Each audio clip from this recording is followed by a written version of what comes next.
बिस्मिल्लाहिर्रहमानिर्रहीम।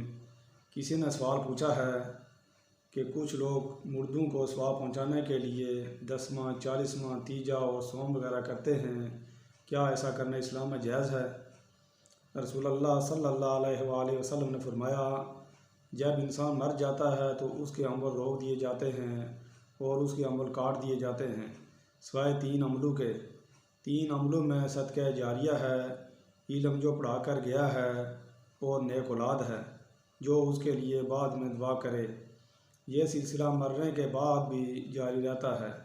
सदका जारिया, आपने कोई मस्जिद बनवाई या कोई मदरसा बनवाया, कोई अस्पताल बनवाया, कोई दरख्त लगवाया, किसी को इल्म सिखाया, किसी को नमाज सिखाई, या कोई ऐसा काम किया जिससे किसी इंसान को फ़ायदा पहुँचे, तो क़यामत तक ये सवाब मरने वाले को मिलता रहेगा। रसूलुल्लाह सल्लल्लाहु अलैहि वसल्लम के दौर में ना कभी किसी का तीजा बना, ना 10वां बना, ना कुल बना, ना 40 बना। ये सिर्फ़ और सिर्फ पाकिस्तान और इंडिया के मौलवियों ने बनाया हुआ है। किसी और मुसलमान मुल्क में इसकी कोई हैसियत नहीं है। अगर अपने मरने वाले को सवाब पहुंचाना ही चाहते हो तो उसके लिए सदका जारिया सबसे बेहतरीन अमल है। लेकिन हम अपनी मर्ज़ी के इस्लाम को पेश कर रहे हैं। जो चीज़ अल्लाह और अल्लाह के रसूल ने हमें बताई है उसके मुताबिक अगर हम करें तो फिर मुसलमान कहलाएंगे।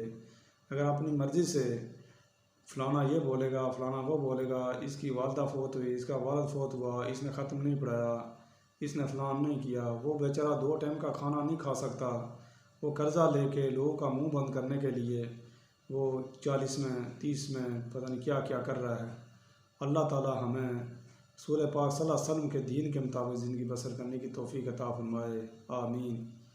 रसूलुल्लाह सल्लल्लाहु अलैहि वसल्लम ने फरमाया, मैं आपके बीच में 2 चीज़ें छोड़ के जा रहा हूँ, एक अल्लाह का कुरान और दूसरी मेरी हदीसें। इनको थामे रखना, दुनिया में भी कामयाबी है और आखिरत में भी कामयाबी होगी। रसूलुल्लाह सल्लल्लाहु अलैहि वसल्लम ने फरमाया, जिसने इस्लाम में कोई नया काम निकाला वो मरदूद है।